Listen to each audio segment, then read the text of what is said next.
If you were born in Beethoven's time, you'd be lucky if you heard a symphony twice in your lifetime, whereas today it's as accessible as running water. We're drowning in music.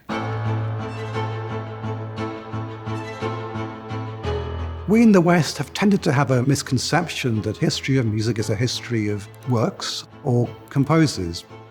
This tends to reduce music into an object, into an exhibit in an imaginary museum. It also overvalues the role of a composer compared to most people who are innately musical.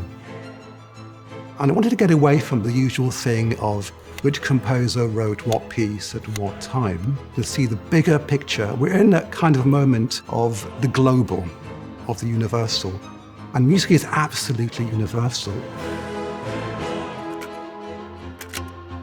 I'm Michael Spitzer. I'm Professor of Music at the University of Liverpool in the United Kingdom.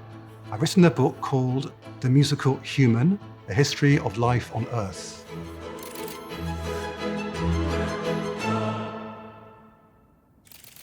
It's almost inconceivable to write a prehistory of music because Edison invents the phonograph in 1877, and prior to that we have no record of any sound. In terms of the evolution of instruments, the very oldest instrument we have is a human voice.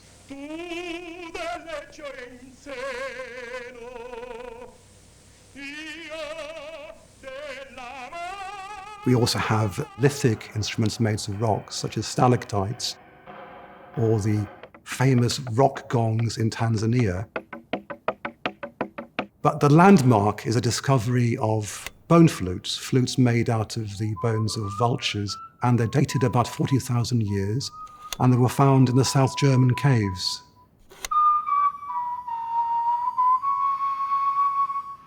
One of the problems with instruments is that the materials biodegrade. So we have to work inferentially by mapping from what we do know.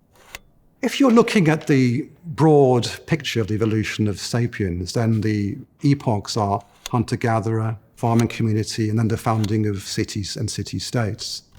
And each of these epochs is associated with mentalities.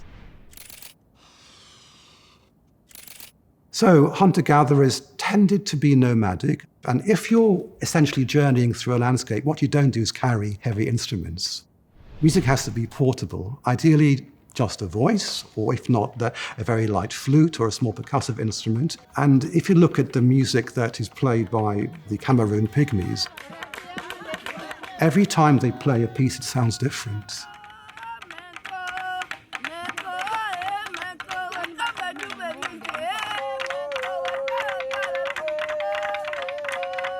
It's very much music of the moment.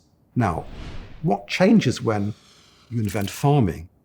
You settle down, and your whole mindset becomes fixed on the circle of the seasons, the circle of life. And you invent repeatable work, and the structure of the work becomes as cyclical as life itself. You invent the circle in music. You invent musical rituals.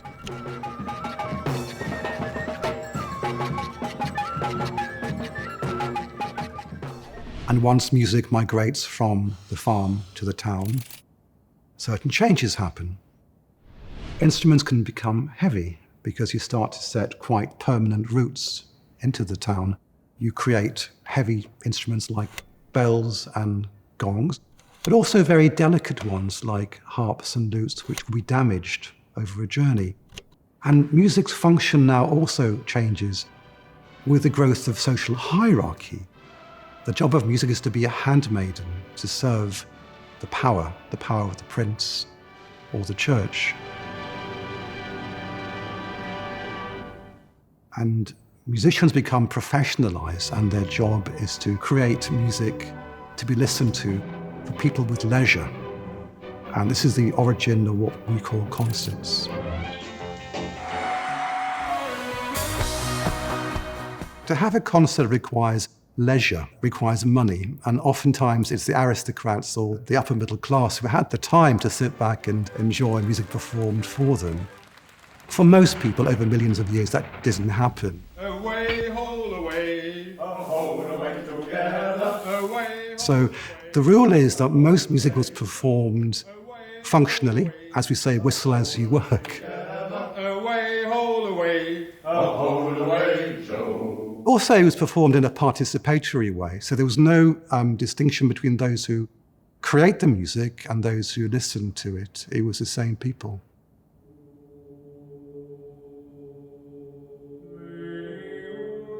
The idea that we have a composer and we have a listener is a purely modern invention. 1,000 years ago, in 1020, an Italian monk called Guido invents staff notation, and life was never again the same for Western music. Why is that so important? Staff notation was a tool of church control, and through writing chants down, the church could ensure literally that monks singing at the furthest outpost of the empire of Christendom literally sang from the same hymn sheet. And then, once the empire expands beyond the Mediterranean basin, and Cortes invades Mexico in 1519, he takes notation with him. 10 years after Cortes decimates the Indians in 1519, by 1530, you have Aztec musicians singing Spanish polyphony in Mexico Cathedral. So music notation becomes the sharp end of the stick of globalization. Now, there are various consequences to staff notation. Many of them are frankly bad. By pinning notes down to a page, it's almost like capturing a butterfly. You're taking a note away from the voice, you're making it very precise. If you look at the way most people speak or sing, the pitch slides, it fluctuates, it doesn't stay still. Notation freezes a note, it becomes rather cold and mechanical. It also freezes music as an object, which is actually quite counterintuitive. Music isn't an object, it's an activity, it's a thing you do, like dancing or jogging. But once you turn it into an object, you create a division between the composer of the object and those who merely mechanically reproduce it.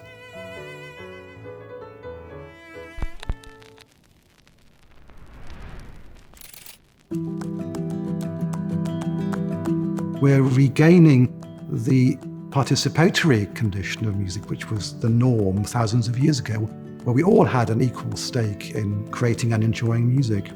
Greater integration with technology that served to accelerate a cultural change, and we see that in the extraordinary world of the internet. We can both create music in our homes and share it. The original bone flute was a piece of technology. It serves to extend human capacity. It extends the voice, which extends our imagination. I think it's fair to say that just as what Stockhausen or Beyoncé is achieving today would have been completely out of the comprehension of a Mozart or a Beethoven a few centuries ago, we can't even begin to imagine the possibilities awaiting us in the future. Get smarter, faster with videos from the world's biggest thinkers. To learn even more from the world's biggest thinkers, get Big Think Plus for your business.